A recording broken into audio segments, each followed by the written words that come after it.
यीशु मसीह के बाद अगर मैंने किसी को नरक का प्रचार करते हुए सुना था तो वो बिली ग्राहम को सुना था, जो सबसे अधिक अपने प्रचारकों में नरक का प्रचार करते थे।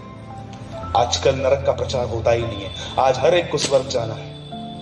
अच्छा आदमी मरता है तो नीचे लिखा जाता है स्वर्गीय, चोर मरता है उस पर भी लिखा जाता है स्वर्गीय। स्वर्ग हमारे बाप का है, सबको बेचते हैं उधर। चलो तुम भी चलो, तुम भी चलो, तुम भी चलो, तुम भी चलो, सबको स्वर्ग बेचते हैं हम सबको। एक दिन मैं बॉम्बे में प्लेस में मैं था, मैं अपनी गाड़ी पे, तो मैं एक आदमी को देखा, मैंने उसका एक बैनर लगा हुआ था और मैं उस आदमी को बहुत अच्छे से जानता था। वो एक नंबर का मवाली था, लड़कियां छेड़ता था, जुआ खेलता था, सब खेलता था। तो मैंने देखा बाप रे ये कभी मरा। और जब मैंने उसके बारे में पढ़ा तो मैं हैरान हो गया, वहां लिखा था स्वर्गीय। मेरा एक फ्रेंड मेरे साथ में था, मैंने बोला ये क्या लिखा है, पढ़ तो बराबर।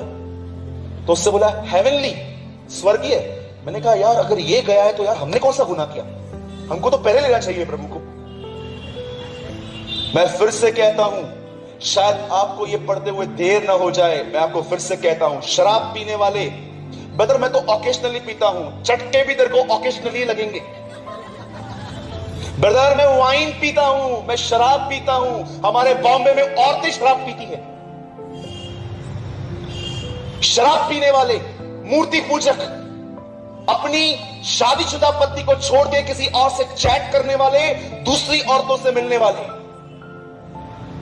झूठ के चाहने वाले, पर्दे पर झूठ चलता है पिक्चरों पे और हम लोग चाहकर उसे देखते हैं। बाइबल बताती है ये सब लोग तुम्हें अंत के दिन नरक में मिलेंगे। आमीन। यस, यूहन्ना कहता है आमीन। ऐसों पे तो आमीन आजकल निकलता ही नहीं है। आजकल आमीन निकलता है जब तुम हमारे हिसाब से बात करोगे तब। मैं बोलता हूं यस आमीन। और बाइबल बताती है ये सब लोग तुम्हें नरक में मिलेंगे। मैं फिर से कहना चाहता हूं, अगर आप में से कोई भाई है वो शराब पीता है 6 महीने में, 8 महीने में या 12 महीने में एक बार, मैं आपको आज भी कहना चाहता हूं ऐसे लोगों का अंत नरक है। कुछ लोग कहते हैं हम पी के थोड़ी गिर रहे हैं। उस दिन बोलना, उस दिन खुदा तुम्हें कहेगा ठीक है मैं भी तेरे को कभी कभी डालूंगा उधर। मुझे समझ में नहीं आ रहा आपको हंस क्यों रहे हैं। सच में मुझे समझ में नहीं आ रहा आपको हंसी किस बात पे आ रही है।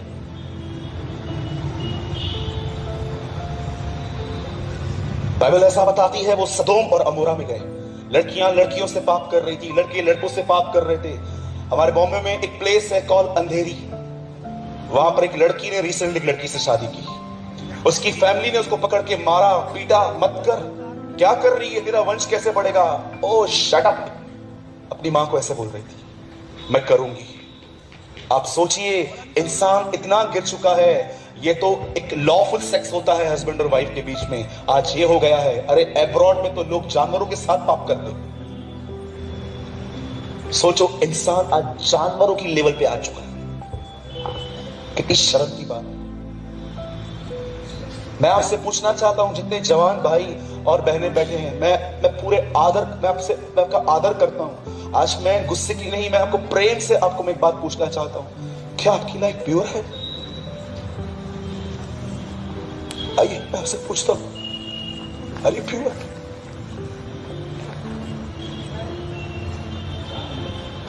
यीशु ने कहा तुम सुन चुके थे व्यभिचार मत करना। किसी स्त्री को शादी से पहले और शादी हो जाने के बाद अपनी बीवी को छोड़ किसी को टच मत करना। पर मैं तुमसे ये कहता हूं, यीशु कहता है, तुमने ये बात सुनी थी, पर मैं तुमसे कहता हूं किसी स्त्री को देखकर अपने मन में गंदा मत सोचना। और उसके बाद यीशु कहता है हस्त में तुम के पाप मत करना। यदि तेरा हाथ तुझे ठोकर खिलाता है इसको काट और फेंक दे। Don't do मैस्टरब्यूशन। आज परमेश्वर के मंदिर को आज बहुतों ने, अरे भारत में कम से कम 4000 प्रॉफिट्स होने चाहिए थे, हार्डली आजकल कोई दिखता है। जवानों ने शादी से पहले ही व्यभिचार करके अपनी बुलाहट खत्म कर दी है। मेरे भाइयों और बहनों, मेरे जवान भाइयों और बहनों, याद रखना मसीह के अंदर 2 ही संबंध हैं, या तो भाई और बहन का या पति और पत्नी का। फ्रेंडशिप नाम का कोई संबंध नहीं है। एक दिन मैं अपने दोस्त से मिलने गया ऑफिस में, किसी औरत के पास बैठा हुआ था, बार बार उसे हाथ दे रहा था। इतना ज्यादा फ्रेंडली था वो उस वुमेन के साथ, और मैं देख रहा था। मैंने उसको बोला शेखर क्या कर रहा है तू? You are married? बोलता है इट्स ओके, ये मेरी फ्रेंड है। मैंने कहा तेरी बीवी अगर तेरे पास में यहीं पर जॉब करती तब करता? नहीं।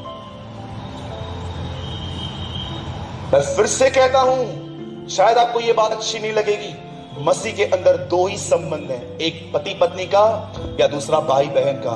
फ्रेंडशिप और ये फ्लेक्स करना, ये कोई संबंध नहीं है। आपको कोई इतना खुलेआम नहीं बताएगा, पर आज मैं बता के जा रहा हूं, शायद आप दोस्तों व्यभिचार पे गिरने में 1 मिनट नहीं लगेगा। इंग्लिश में एक कहावत है, so many bad things start with good intentions. बहुत सारी बुरी चीजें अच्छे तरीकों से भी शुरू हो जाती हैं। आप जानते हो बाइबल क्या बताती है? सदोम और अमोरा एक ऐसा ही देश था, वो वहां पर रहने के लिए लग गया। और एक दिन परमेश्वर ने देखा कि जब इस नगर की बुराई इतनी ऊपर हो गई है, इतनी बढ़ गई है कि अगर मैंने इस नगर को नाश नहीं किया तो इनमें से निकलने वाली जो जनरेशन है वो इतना गुनाह करेगी कि हो सकता है कि आने वाले थिंग्स में लोग भीतरी कपड़े पहनना भी बंद कर देंगे, वो पूरी तरह से नंगे घूमेंगे। और परमेश्वर ने डिसाइड किया कि वो उस नगर को नाश करेगा। पर परमेश्वर ने एक व्यक्ति को देखा वहां पर जिसका नाम लूत था, जो इब्राहिम का भांजा था।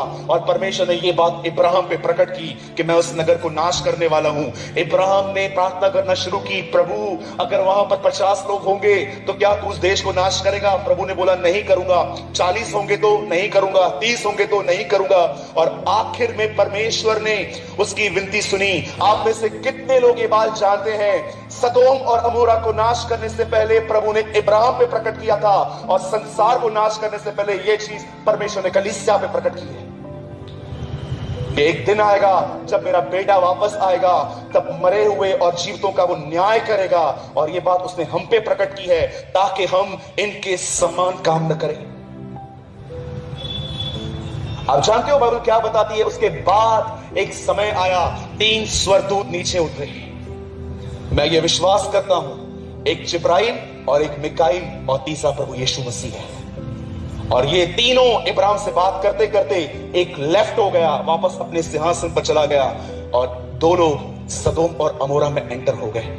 लूत वहां पर बैठा हुआ था, और वो लूत को कहते हैं, लूत निकल यहां से, बिल्कुल देर मत करना, यहां से बाहर निकल। लूत पूछता है क्यों? बोलते कुछ मत पूछ, यहां से निकल, यहोवा का क्रोध है इस नगर पे। आप में से कितने लोग इस बात को जानते हैं? यीशु मसीह ने एक व्यक्ति को अंधापन दूर करके उसे कहा इस गांव में प्रवेश मत करना, क्योंकि वो जानता था उस गांव में ऐसे लोग थे जो बगैर पश्चाताप के जिंदगी जी रहे थे। मैं आपको बताना चाहता हूं, यीशु मसीह जानता था कि अगर इस व्यक्ति को वापस गांव में जाना पड़ा, ये आदमी वापस पाप करेगा, वापस अंधा हो जाएगा। यीशु उसको इनडायरेक्ट शब्द में ये कह रहा था, यहां पर मत जा, क्योंकि यहां पर ऐसे लोग रहते हैं जहां पर पश्चाताप नहीं होता। मैं यीशु के नाम से कहता हूं, अगर आपकी कलीसिया पश्चाताप प्रचार नहीं करती तो उस कलीसिया में जाना गुनाह है। अगर आपकी कलीसिया आपको पश्चाताप करने के पीछे नहीं सिखाती, अगर आपकी कलीसिया आपको यीशु के पीछे चलना नहीं सिखाती, तो आप एक ऐसी कलीसिया में है जो एक गलत कलीसिया है।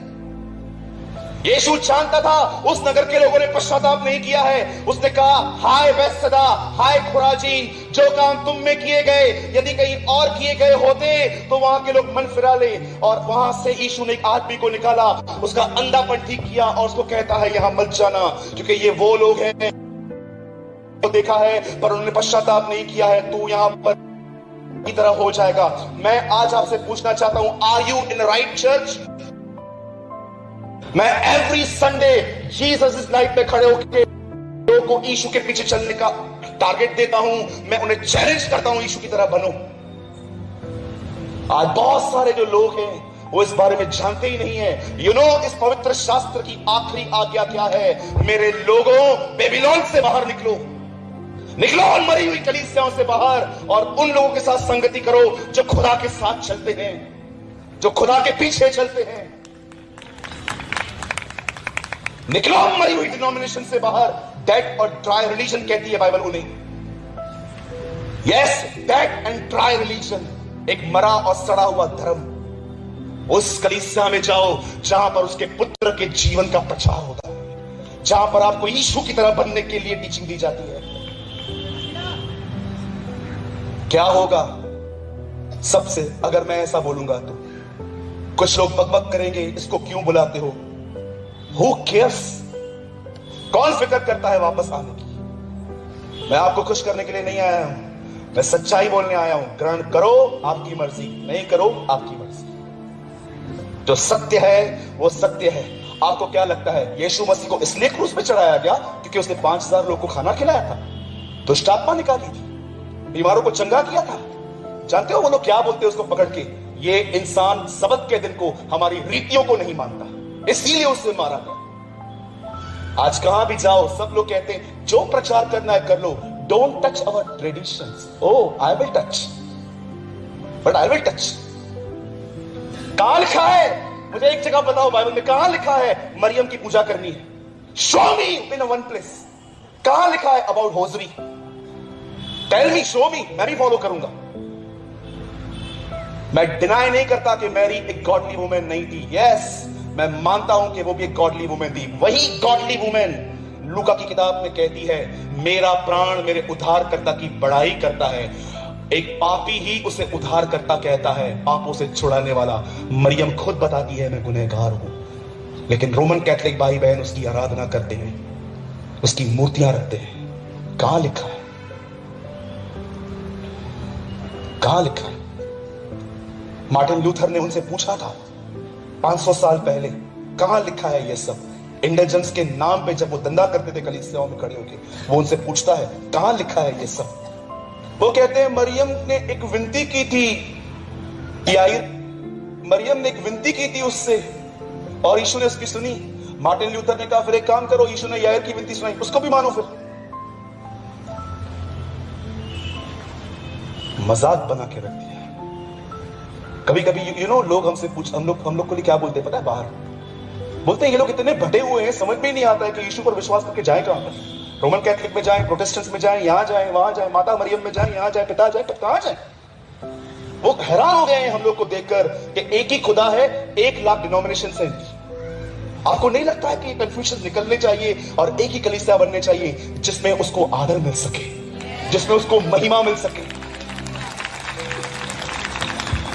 बस अभी क्रिसमस आएगी, कैरल निकालेंगे, लड़के लड़कियां मस्त वहां पर लाइन मारेंगे, एक दूसरे को डांस करेंगे, घर पे चले जाएंगे। और यीशु का जन्म आजकल लोगों के लिए एंटरटेनमेंट बन चुकी है। Entertainment, just entertainment. My brothers and sisters, be serious, be a true Christian. अगर ये मीटिंग तुम्हें आज नहीं उठा पाई ना, मुझे नहीं पता है फिर तुमको कौन उठाएगा। बाइबल क्या बताती है? वो दोनों स्वर्गदूत वहां पर गए और लूत को बोलते यहां से निकल। जैसे लूत निकल रहा था, बाइबल ऐसा बताती है उसे आज्ञा मिली पीछे मत देखा, और उसकी पत्नी ने पीछे देखा और बाइबल कहती है वो नमक का खंबा बन गई। क्यों लिखा गया है? याद करो उसको। क्या अर्थ है नमक का खंबा बनने का? अब मैं आपको बताता हूं और 5 मिनट में मीटिंग पूरी कर दूंगा। जानना चाहते? जब प्रभु ने उससे कहा आगे बढ़ और वो पीछे मुड़ी, वो नमक का खंबा हो गई। अब जानते हो क्यों बाइबल ऐसा बताती है? इस चीज को याद रखो। जब बाइबल कहती है आगे बढ़ो, इसका मतलब है अपने पुराने स्वभाव को छोड़कर दिन प्रतिदिन अपने सृष्टिकर्ता के स्वभाव में आओ। लेकिन जो लेडी ने पीछे देखा, वो नरक का खंबा, वो नमक का खंबा बन गई। आपको पता है उसकी ग्रोथ रुक गई, वो खत्म हो गई। आज मैं आपसे पूछना चाहता हूं, क्या आप इस बात को जानते हैं? जब बाइबल ऐसा बताती है पीछे मत देख, इसका मतलब जो कुछ खुदा ने तुझे छुड़ा दिया है उस चीज को वापस मत उठा। आज मैं एक सवाल यहां पर बैठे हुए हर व्यक्ति से पूछना चाहता हूं, आइए मुझे उत्तर दीजिए। प्रभु में आने के बाद दिन प्रतिदिन आप नम्र बन रहे हैं कि आप डे बाय डे घमंडी बनते जा रहे हैं? अपने आप से पूछिए, कहीं ऐसा तो नहीं है कि आप बपतिस्मा ले चुके हैं पर अभी तक आपके अंदर आपका पुराना स्वभाव जारी है? जॉन वेस्ली ने अपनी किताब में लिखा, जो तुम अंधेरे में हो तुम वो रियल हो, जो तुम उजाले में हो वो रियल नहीं है, वो एक्टिंग है। मैं आपसे पूछना चाहता हूं, क्या आप दिन प्रतिदिन अपने सृष्टिकर्ता के स्वभाव में बढ़ रहे हैं? कितने लोग हैं यहां पर? अरे मैं आपको सच कहता हूं, मैं झूठ बोलता था ना, मैं आपको सच कहता हूं, मुझे बॉम्बे में लोखंडवाला में अपना एक बंगला, अपना एक घर होता था, मेरे पास कार होती थी, मेरे घर पे बहुत सारी लग्जरियस चीजें रहती थी, पर मैं आपको सच बोलता हूं, मैंने कभी इन चीजों के साथ कॉम्प्रोमाइज नहीं किया। इसीलिए बहुत सारी सांसारिक वस्तुएं मेरे पास नहीं है, पर मैं आपको बताना चाहता हूं, भले ही मेरे पास सोना चांदी नहीं है, मेरे पास यीशु मसीह है। हर जीसस। आज बहुतों के पास सोना चांदी है, जीसस नहीं है। सब कुछ है, मैंने अपने बच्चे के लिए LIC भरी है, मैंने अपने बच्चे के लिए ये किया है, बहुत अच्छी बात है, प्रेज द लॉर्ड। बाइबल भी कहती है फ्यूचर प्लान करो, पर मैं आपसे एक सवाल पूछना चाहता हूं, कहीं ऐसा तो नहीं है कि आपका जो भरोसा है वो पैसों पर है? मैं आपको सच कहता हूं, हो सकता है कि आपके घर में जब कोई बीमार पड़ता हो तो डायरेक्ट आप किसी बड़े हॉस्पिटल में उसको एडमिट करने की कोशिश करते हो, पर मैं आपको बताना चाहता हूं, जब मेरे घर पे कोई बीमार पड़ता है ना, मैं हॉस्पिटल के लिए नहीं सोचता हूं, क्योंकि मैं आपकी तरह इतना अमीर नहीं हूं। मैं सबसे पहले उसे पुकारता हूं, क्योंकि मैं जानता हूं वो चंगा करेगा। और ये मेरी गवाही है, मैं बहुत बार विदाउट डॉक्टर मैं ठीक हो चुका हूं। यस, मैं आपसे पूछना चाहता हूं, क्या आप अपने सृष्टिकर्ता के स्वभाव में एवरी डे बढ़ रहे हो? और अगर आप बढ़ना चाहते हो तो आज मैं आपको एक रास्ता बताता हूं, अगर वो करोगे, मैं यीशु के नाम से कहता हूं, आने वाले दिनों में आप डे बाय डे यीशु की तरफ बनते जाओगे। You become like Lord Jesus Christ. और सुनिए, उसके लिए आपको क्या करना है, अब ध्यान दीजिएगा। आप जानते हैं पवित्र आत्मा क्यों दिया गया है? ओ, जब मैं ऐसा कहता हूं पवित्र आत्मा क्यों दिया गया है, तो क्या बताऊं मेरे पास क्या है मेरे अंदर में, मैं खड़ा नहीं रह पाता हूं जब मैं इसके विषय में बात करता हूं। आज से बहुत साल पहले इब्राहिम के बेटे को एक दुल्हन चाहिए थी। इब्राहिम ने अपने नौकर एलियाजर को कहा, जा उस गांव में जा और मेरे बच्चे के लिए एक अच्छी लड़की लेकर आ।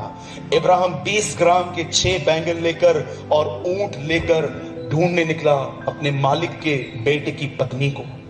और एक समय ऐसा आया, वो एक गांव में पहुंचा, उसने घुटने टेके और परमेश्वर से कहता है, हे परमेश्वर, मेरे स्वामी के प्रभु, मैं तुझसे प्रार्थना करता हूं, जो भी लड़की हो वो मेरे पास आके खुद कहेगी कि क्या मैं तेरे ऊंटों को पानी पिलाऊं। मैं कभी कभी सोचता था, प्रभु जी, इस आदमी ने ये चिन्ह क्यों रखा? आपको पता है ऊंटों को पानी पिलाना कितना डिफिकल्ट होता है। वो हमारी तरह 1-2 ग्लास बॉटल नहीं, वो इतना पानी एक समय अपने अंदर स्टोर कर देते हैं, क्योंकि वो एक अकेला जानवर है जो रेगिस्तान में सर्वाइव करता है। कई दिनों तक उसे पानी नहीं मिलने पर भी वो चल पाता है। आपको पता है इनडायरेक्टली एलियाजर प्रभु को क्या कह रहा था? वो जो भी लड़की हो वो हार्ड वर्कर हो। नीति वचन में लिखा गया है, मनुष्य की पहचान उसकी नम्र जुबान और कड़क हाथों से होती है। आज हमारे साथ उल्टा है, हमारी जुबान हार्ड है और हाथ सॉफ्ट है। पहले के दिनों में ऐसा नहीं होता था। पहले के दिनों में लोगों के हाथ कड़क होते थे, जुबान सॉफ्ट होती थी। आज लोगों की जुबान कड़क हो गई है, हाथ सॉफ्ट हो गए, सब हाथ में मिलता है उन्हें। मैं आपसे पूछना चाहता हूं, यहां पर कितने लोग हैं अपने घर में अपना काम खुद करते हैं? ऐसा लिखा गया है, मुर्दों में से जी उठने के बाद जब पतरस यीशु की कब्र पे गया तो वहां पर लिखा गया है, हमने क्या देखा? यीशु का अंगोछा लपेटा हुआ पड़ा था। कितनी अजीब बात है ना। समझिए ये कब्र का दरवाजा है, पतरस अंदर आया और पतरस ने देखा यीशु मसीह कहां भी नहीं है, पर उसे एक कपड़ा मिला जो लपेटा हुआ पड़ा था। लिखा है ये कपड़ा यीशु के सर से बंधा हुआ था। लेकिन जैसे यीशु ने कपड़ा उतारा और जब पतरस आता है तो क्या कहता है? मैंने उस कपड़े को लपेटा हुआ देखा। कितनी बड़ी बात है ना। मुर्दों में से जिंदा होने के बाद भी उसे पता था मुझे अपना काम खुद करना है। What a God of discipline। आज हम लोग कभी कभी घर में आते हैं, जूते नहाते हैं, वो सब वहीं पर पड़ा रहता है। क्यों? मेरी पत्नी करेगी। क्यों? वो तुम्हारी नौकर है। तुम्हारे हाथ में क्या मेहंदी लगी हुई है?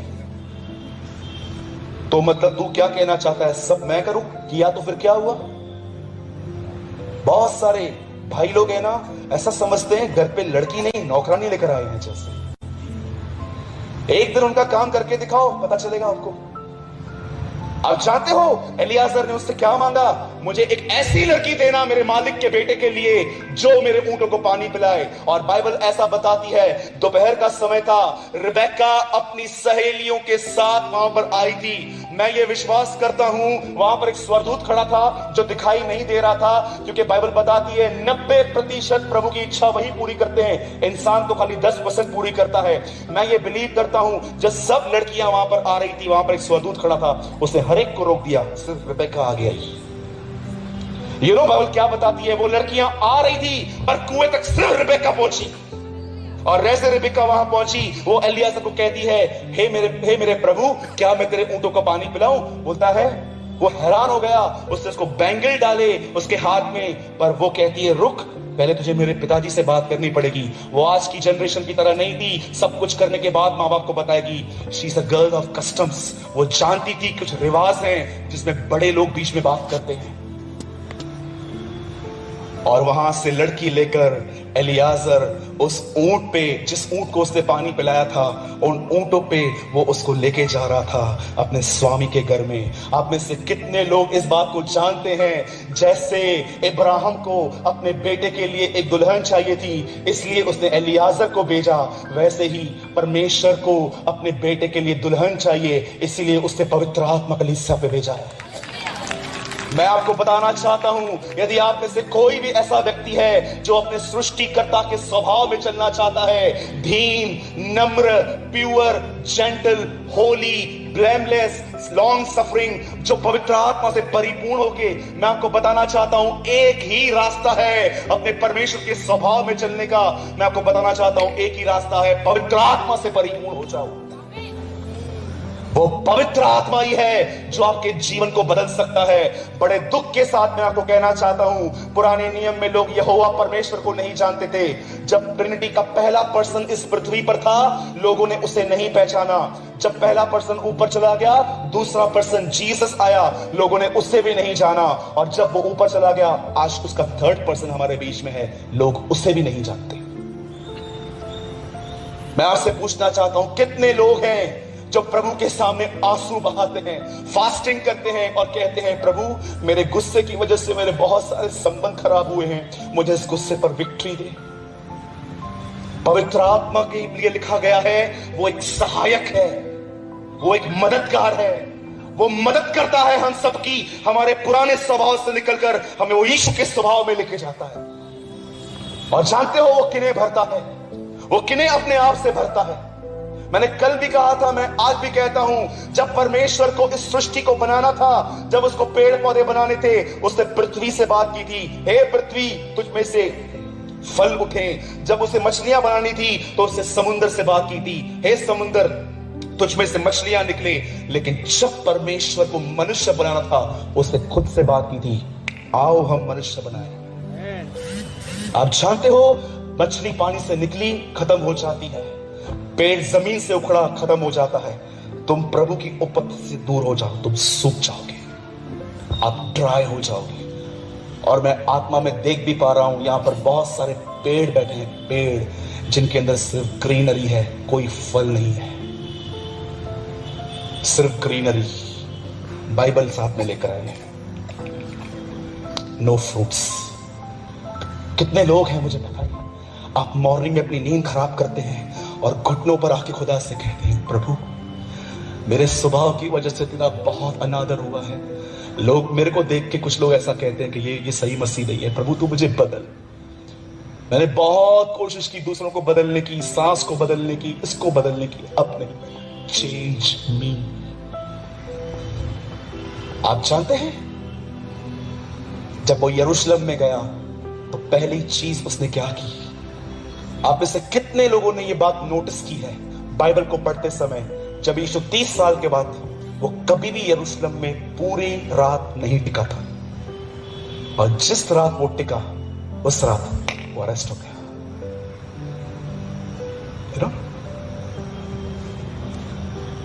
एक रात, एक दिन था, वो यरूशलेम में गया, और जानते उसने क्या किया? पहली चीज, उसे पेड़ को श्राप दिया। उसके बाद वो मंदिर में गया, और मंदिर में जो भी लोग दान दशवांश का धंधा कर रहे थे, उन सबको उसने उठाया और सबको बाहर निकाला। पहले पहले किसको निकाला? जो लोग कबूतर बेच रहे थे। कबूतर किसका प्रतीक है? पवित्र आत्मा का। ऑयल किसका प्रतीक है? पवित्र आत्मा का, अभिषेक का। उन दिनों में कबूतर बिकते थे, आज ऑयल बिकता है। 3 रुपए की डब्बी 300 में बेचते हैं, ढोंगी कहीं के। 1 रुपया मत दिया करो इनको, दे आर हिपोक्रेट्स। गरीब को तो इससे अच्छा। मैं अपनी कलीसिया में हमेशा कहता हूं, अगर तुम्हारे हाथ में ऑफरिंग है और तुम कलीसिया की तरफ आ रहे हो प्रभु के भवन में डालने के लिए, और तुम किसी को ऐसे को देख रहे हो जो भूखा नंगा बैठा है, 1 रुपया चर्च में मत लाना, पहले उसको खिलाओ, बाद में देख लेंगे। यीशु मसीह ने नहीं कहा मेरे पीछे चल तुझे स्वर्ग में धन मिलेगा, उसने कहा अपना पैसा गरीबों को दे और मेरे पीछे चल तुझे स्वर्ग में धन मिलेगा।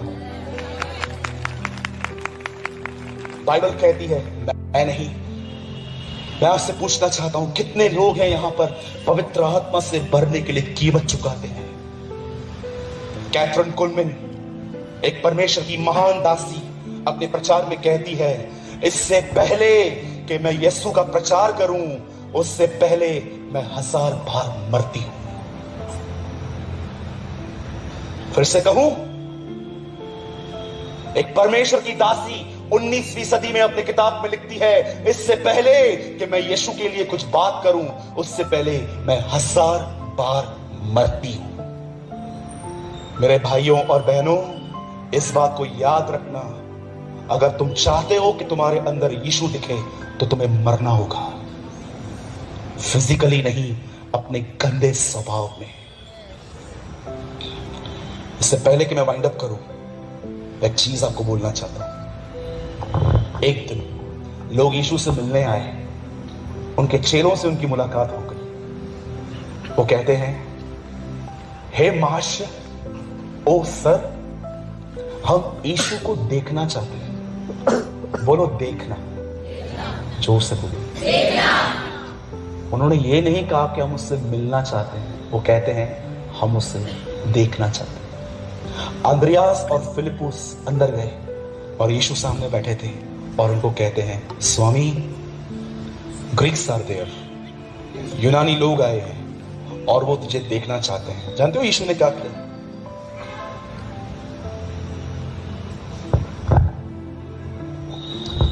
ऐसा लिखा है, उसने अपने हाथ में एक बीज लिया और कहा, जब तक ये बीज मेरे हाथ में है ये कभी फल नहीं ला सकता, लेकिन अगर ये जमीन पे पड़े और मर जाए तो ये फल लाएगा। सवाल पूछा गया है, वो तुझे देखना चाहते हैं। उत्तर आ रहा है, अगर ये मरेगा नहीं तो उसमें फल नहीं आएंगे। सवाल क्या है, जवाब क्या है? सालों तक स्टडी करने के बाद मुझे पता चला इस सवाल का यही जवाब। यीशु को वो लोग कहते हैं वो तुझे देखना चाहते हैं। यीशु कहता है वो देखना चाहते हैं ना, ये करो, वो तुम्हारे अंदर मुझे देख लेंगे। अगर तुम जमीन पे पड़ के मरना नहीं सीखोगे, लोगों को कभी मैं नहीं दिखाई दूंगा। लेकिन यदि कोई जमीन पे गिर के मर जाए, वो मुझे तुम्हारे अंदर देख लेगा। कितने लोग चाहते हैं कि यीशु आप में दिखे? मरना सीखो। जानते हो शुरुआत कैसे करनी है? आज के बाद घर में कोई भी बुरा भला कहे, चुपचाप सुन लो। जब आपको कोई सताए, जब आपके हाथ में अच्छी सैलरी आती है तो आप बोलते हो ना, खुदा आपका शुक्र है कि आपने मुझे सैलरी दी, थैंक यू। जब कोई आपको सताए तब परमेश्वर से ये कहो, मैं आपका शुक्र करता हूं क्योंकि आप इस बंदे के द्वारा मुझे तोड़ रहे हैं। कहेंगे? जो नहीं मरे हुए हैं वो दूसरों को मारते हैं आजकल।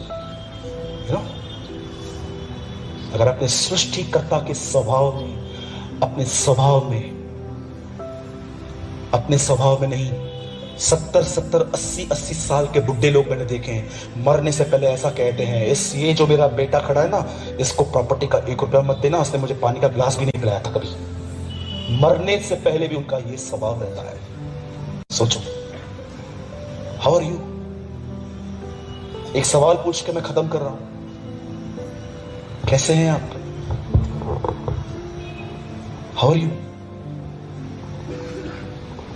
कहीं ऐसा तो नहीं है बपतिस्मा भी ले लिया है, स्वभाव पुराना ही है, टीवी भी देखते हो, पिक्चर पे भी जाते हो, जुआ भी खेलते हो, गुटखा भी खाते हो, सिगरेट भी पीते हो, चुगलियां भी मारते हो, निंदा भी करते हो, झूठ भी बोलते हो, पास्टर की बुराई भी करते हो? सोचो, stop all this, be serious. बोलो अपने बाजू वाले को, दूसरों का नहीं अपना जीवन देखो। बोलो बोलो बाजू वाले को, सुनेगा नहीं फिर भी बोलो, हमें दूसरों का जीवन नहीं खुद का देखो।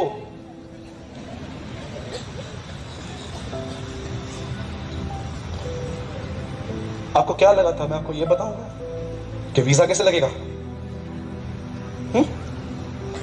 यही सुनना चाहते हैं ना आजकल लोग।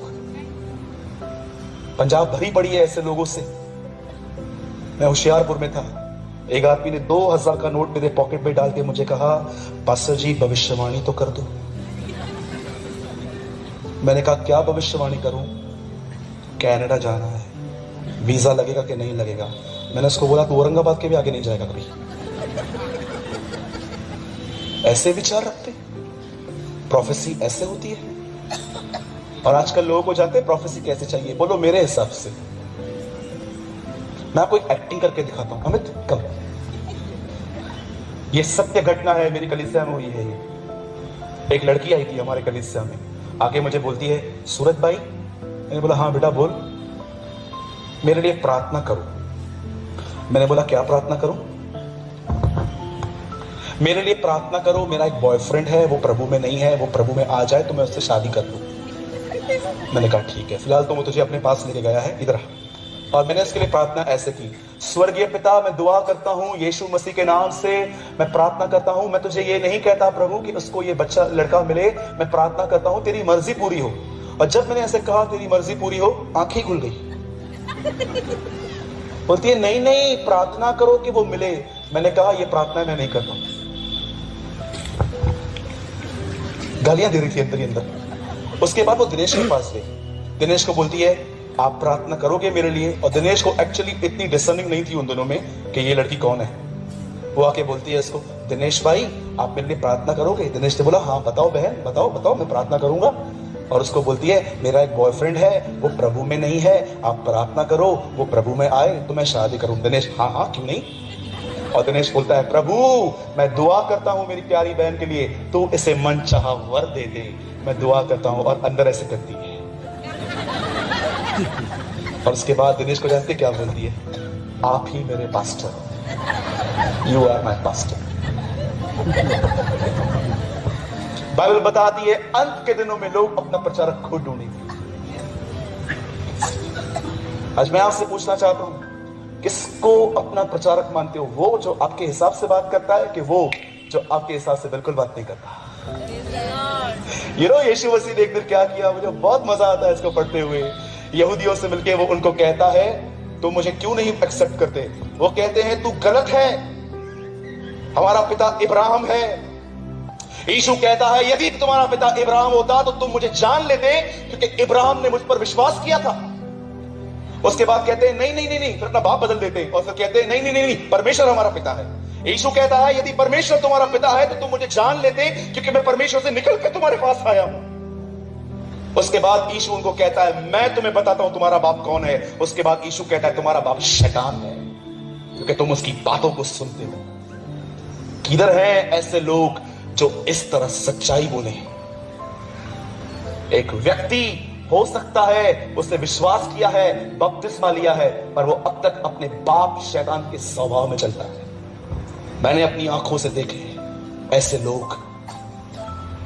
वैश्या प्रभु में आने के बाद वैश्यावृत्ति बंद कर देती है, पर कई सारे विश्वासी प्रभु में आने के बाद पहले की जिंदगी नहीं छोड़ते। कभी आपने इस विषय में पढ़ा? आई एम सो सॉरी, मैं बहनों की प्रेजेंस में ये वर्ड्स यूज कर रहा हूं। क्या कभी आपने बाइबल को पढ़ा और उसमें आपने देखा उन 10 औरतों को कुंवारी कहा गया था, वर्जिन्स? पर कितने लोगों ने आराम से प्रकाशित वाक्य पढ़ा है? आप में से कितने लोगों ने पढ़ा है इन्हीं कुंवारियों को प्रकाशित वाक्य में वैश्या कहा गया, हार्लट्स? कुंवारी वैश्या कैसे बन गई? कितनी बड़ी बात है। यीशु मसीह जिस कलीसियाओं को बचाने के लिए आया, अंत में वही प्रभु यीशु मसीह उन कलीसियाओं को वैश्या कहता है। बोलता है इनके काम प्रोस्टिट्यूट के हैं। मैं आपको जाने से पहले एक आखिरी बात बताना चाहता हूं। ये मेरे हाथ में जो पवित्र शास्त्र है, मेरे बाइबल में 1732 पेज हैं, 1100 से अधिक अध्याय हैं। मैं इस बाइबल को 45 से अधिक बार पढ़ चुका हूं। मैं आपको यीशु के नाम में एक आखिरी बात कहता हूं। मैं जब भी इस बाइबल को पढ़ता हूं, मुझे इस बाइबल में हर पेज एक ही बात कहता है, अच्छा जिंदगी जी, पवित्र बन, क्योंकि वो पवित्र है। लेकिन मैं आपको बताना चाहता हूं, इस बाइबल का अंतिम पेज, प्रकाशित वाक्य 22वां अध्याय नहीं कहता है कि तुम पवित्र बनो। वहां पर लिखा है अब जो पाप करता है वो पाप करता रहे, जो पॉर्न वीडियोस देखता है वो और देखे, जो बुराइयां करता है वो और करे। कभी आपने सोचा है कि पवित्र शास्त्र की अंत इस तरह क्यों होती है? ऐसा क्यों लिखा है, जो मलिन है वो मलिन बना रहे, जो अपवित्र है वो अपवित्र बना रहे? और क्यों बाइबल का अंत इस प्रकार होता है? परमेश्वर समझाना चाहता है, मैंने इंसान को बनाया, इंसान ने गुनाह किया, उसको समझाने के लिए नबी भेजे, उनकी नहीं सुनी। उसके बाद याजक भेजे, उनकी नहीं सुनी। उसके बाद मैंने लोग भेजे, उनकी नहीं सुनी। अंत में मैंने अपना बेटा भेजा, उसकी भी नहीं सुनते हैं। वो उनके लिए मारा गया, गाड़ा गया, जी उठा, वो उसकी भी नहीं सुनते हैं। ये सब बातें जानने के बाद जब आप बाइबल के अंत में आओगे और उसके बाद प्रभु आपसे पूछता है, क्या तू अब भी अपना जीवन वैसे जीना चाहता है? Yes Lord. मैं इस वचन को जब पढ़ रहा था, मैं जब पढ़ता था, मैं हैरान हो गया, ये क्या लिखा है? जो अपवित्र है वो अपवित्र बना रहे। मैं सोच रहा था, यूहन्ना आपने इस किताब को सुना, अपने प्रभु से ठीक से सुना? यस सर, मैंने ठीक से सुना। क्या आप बिलीव कर सकते हैं? बाइबल का अंतिम पेज कहता है, जिसको पाप करना है करो, जिसको पॉर्न वीडियो देखना है देखो, जितनों को मैरिज होने के बाद भी अफेयर रखना है रखो। बाइबल का अंतिम पेज कहता है। लेकिन याद रखना, ये अंत नहीं है। उसके बाद लिखा गया है, हर एक के कामों के अनुसार प्रतिफल देने के लिए उसके पास फल है। You know, indirectly Prabhu last page पे क्या कहता है? सब जानने के बाद भी अपनी जिंदगी खुद जीना चाहते हो, गो टू हेल। जो करना करो। आप जानते हैं, न्याय के दिन, ओ जीसस, न्याय के दिन, मैं फिर से कहता हूं, न्याय के दिन वही लोग बुद्धिमान ठहरेंगे प्रभु की नजर में, जो इस पृथ्वी पर यीशु की तरह जिंदगी जीते थे। न्याय के दिन परमेश्वर के सामने वही लोग, परमेश्वर उनको ही कहेगा, ये बुद्धिमान आदमी है, क्योंकि ये पृथ्वी पर मेरी तरह जीवन जीता था। आपके पैसे, आपका गोल्ड, आपकी चर्च की बड़ी बड़ी पोजीशंस, कोई आपको बचाने नहीं आएगा। वहां डिक्टेटरशिप आपको नहीं बचाएगी, वहां चेयरमैनशिप आपको नहीं बचाएगी, वहां सेक्रेटरी, वहां पर खजांचीपन आपको नहीं बचाएगा। आप जानते हो, एक चीज है, आप वो ऊपर लेके जाओगे। जानना चाहते हो? हमने कहावत सुनी है ना, ना कुछ ले जाओगे ना कुछ ले आए हो। पर बाइबल इस कहावत को इतना सपोर्ट नहीं करती। बाइबल कहती है, एक चीज तुम ले जाओगे। जानना चाहते हैं? उनके काम उनके साथ हो लेंगे। रेवलेशन लिखा है, जो उन्होंने किया है उनके साथ जाएगा। My brothers and sisters, repent. अगर आप रायपुर के लोग इस मीटिंग में आए हैं और ये जानना चाहते हैं कि खुदा आपसे क्या बोलना चाहता है, उर्दू में कहते हैं तौबा करो, इंग्लिश में कहते हैं रिपेंट, और शुद्ध हिंदी में कहते हैं पश्चाताप करो। अपने गुनाहों से फिरो। तुम मसीह घर में जन्मे हो, इसका मतलब ये नहीं है कि तुम बच गए हो। अपने गुनाहों से फिरो। परमेश्वर से कहो, प्रभु मुझे पवित्र आत्मा से भर, ताकि मैं अपने पुराने स्वभाव से निकलकर तेरी तरह बन पाऊं। और मैं आपको कहना चाहता हूं, न्याय के दिन आप मुझे धन्यवाद देंगे, क्योंकि मैंने आपको यह संदेश सुनाया था।